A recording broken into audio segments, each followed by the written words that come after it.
I'm on a rocky, windswept hill on the eastern side of California's Sierra Nevada mountains with biologist Lyle Nichols of Santa Monica College. Let's see, over here, so we're looking into Nevada. We're just a few miles from the border here, so most of this is in Nevada. We're in Bodie State Historic Park, a gold mining ghost town, looking for pikas, which are small, cute, squeaky, hamster-sized relatives of rabbits. They're sort of shaped like a beanbag. The American pika is picky when it comes to choosing a home.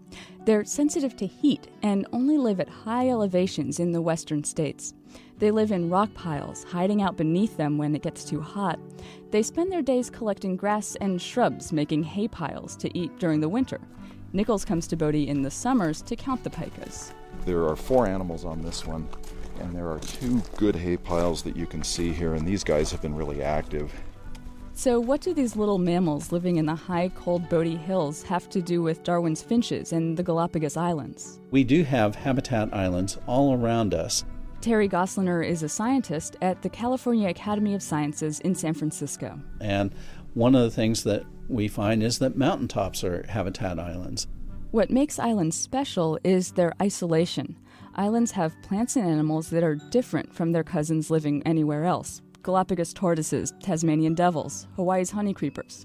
Gosliner explains that after his voyage on the Beagle, Darwin noticed this phenomenon. He was very familiar with habitats in South America, which allowed him to then see that many of the organisms that he was seeing in the Galapagos Islands had close relatives on the South American mainland, but the islands were very different.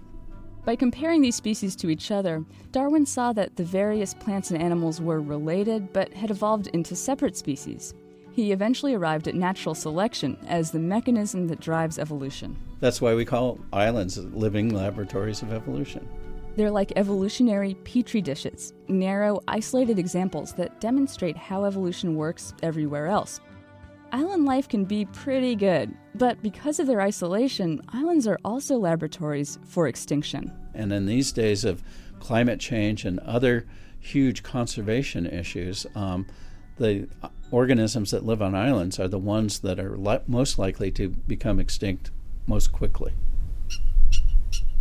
And here's where the pikas come in. Those cool mountaintops in the Sierra Nevada might as well be islands as far as pikas are concerned. The animals can't survive at lower altitudes in environments that don't have their preferred rock pile homes. Pikas are really cold adapted animals. Lyle Nichols. Once the temperature gets much above 20 degrees C, which is room temperature, they're not active on the surface. They'll be down in the rocks where it's cooler.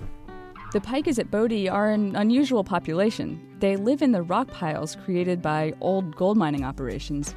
So in their case, human impact on the environment has actually been a good thing. To a point. Terry Gosliner of the California Academy of Sciences reminds us of the problem with island-like isolation. If you think of organisms that are found only on the highest mountaintops, they have no place to go. They are going to become extinct if we continue to see the impact of climate change that everyone predicts. Some scientists, including Lyle Nichols, think that pika populations are already shrinking because of warmer temperatures. I don't see any fresh droppings, so I think we're safe saying this territory doesn't have anybody on it. The effects of climate change may not be obvious everywhere, but just as islands showed Darwin where species came from, now islands and island-like places are showing us where the planet could be going.